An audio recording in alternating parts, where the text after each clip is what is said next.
ओम शांति।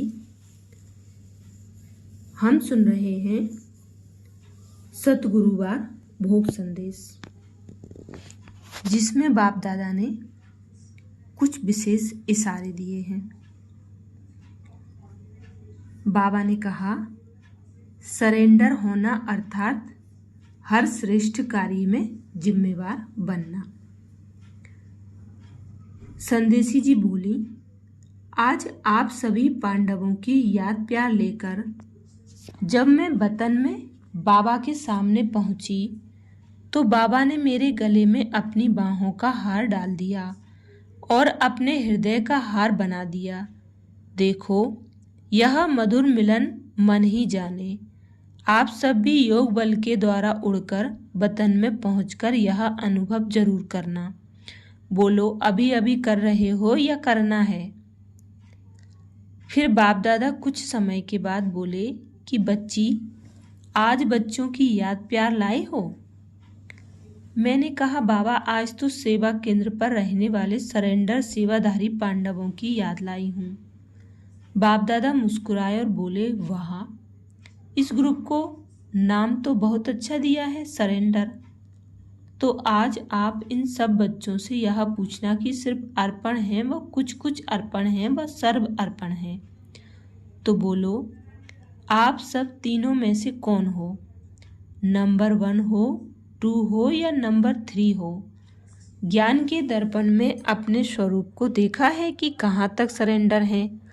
हर संकल्प में, बोल में, कर्म में बाप की श्रीमत प्रमाण चलना अर्थात सरेंडर होना। फिर बाबा ने कहा, बाप को बच्चों को देख बहुत प्यार आता है कि बच्चों ने हिम्मत बहुत अच्छी रखी है और सेवा अर्थ दिन प्रतिदिन आगे चल भी रहे हैं।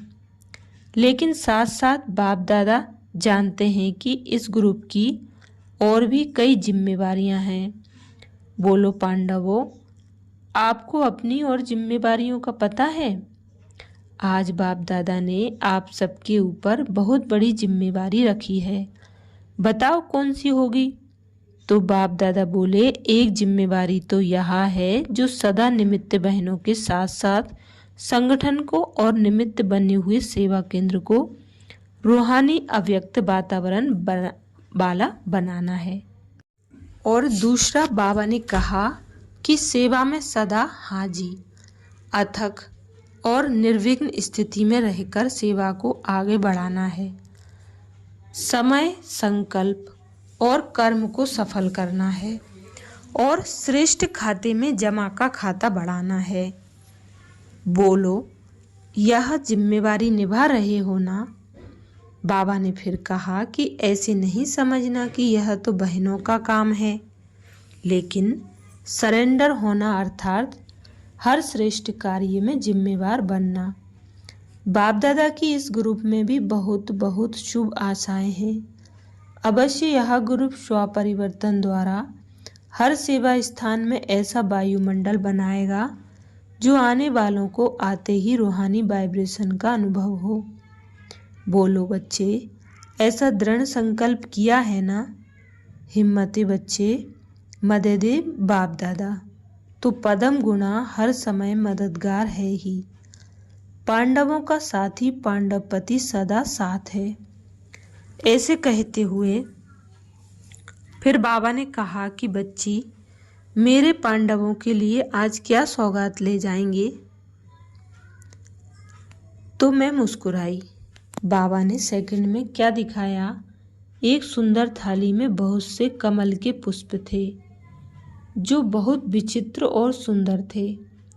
हर पत्ता भिन्न भिन्न लाइट से चमक रहा था। बोलो, वह कितना अच्छा लगता होगा।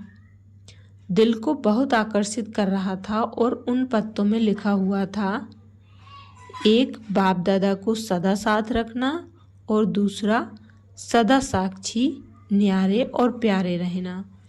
यह सौगात तो बहुत सुंदर थी जो बाबा ने आप सभी के लिए दी। उसके बाद कुछ समय बाबा ऐसे साइलेंस में चले गए जैसे बाबा को कुछ याद आ रहा है। तो बाप दादा को राखी का त्योहार याद आया और कहा कि दादी तो सबको राखी बांधेगी। साथ में बाप दादा भी चारों ओर के देश विदेश के बच्चों को बहुत बहुत दिल से याद प्यार भी दे रहे हैं और इस वर्ष के विशेष बंधन को याद दिला रहे हैं। बाबा ने बोला कि विश्व की सेवा तो करते ही हो, लेकिन विशेष अपने आप को भी बंधन में बांधना है, अर्थात अपनी भी रक्षा करनी है। कौन सी रक्षा करनी है? हर समय अमृत वेले से लेकर अपने अनादि, आदि और ब्राह्मण जीवन की रूहानी संस्कारों की रक्षा करनी है, अर्थात अपने प्रैक्टिकल चेहरे और चलन में प्रत्यक्ष दिखाना है। और साथ साथ बाबा ने कहा कि बच्चे बाप दादा को गिफ्ट व खर्ची भी तो देंगे ना। तो बाबा ने बोला कि अपने व्यर्थ नेगेटिव संकल्प, भाव और भावनाएं जो उत्पन्न होती हैं उसको बाप को देकर मुक्त होना है। यह गिफ्ट बाबा को देनी है और गिफ्ट दी हुई चीज़ फिर वापस नहीं लेनी है। बच्चे बार बार सोचते हैं और प्रतिज्ञा भी करते हैं, लेकिन बार बार फिर संस्कार इमर्ज हो जाते हैं। इसका कारण क्या है? तो बाबा ने सुनाया कि बच्चे सूक्ष्म बीज को परखकर बीज को खत्म नहीं करते हैं। जैसे वृक्ष को ऊपर ऊपर से टालियां काट लेते हैं, लेकिन बीज को खत्म न करने से सीजन आने पर फिर निकल आता है। ऐसे बच्चों के आगे भी समस्याओं रूपी सीजन आने पर फिर वह फालतू संस्कार इमर्ज हो जाते हैं और बार बार मिटाने की मेहनत करते हैं। इसलिए इस वर्ष इस रक्षा के बंधन को पक्की डबल गांठ बांधनी है। बोलो सभी बच्चों को, यह बंधन मीठा लगता है ना? उसके बाद आज बाबा ने अपनी मीठी दादी सहित सब दादियों को और सब मधुबन निवासी भाई बहनों को बहुत बहुत स्नेह से याद किया और राखी की मुबारक दी और मीठा मुस्कुराते हुए कहा कि दादी की 8 भुजाओं को याद देना। मधुबन, ज्ञान सरोवर, हॉस्पिटल, पीस पार्क, म्यूजियम, संगम भवन, शांतिवन और आबू निवासी व बीके कॉलोनी वाले। जड़ चित्रों में तो अष्टभुजाधारी दिखाते ही हैं, लेकिन दादी तो अभी प्रत्यक्ष 8 भुजाधारी बन कार्य कर रही है।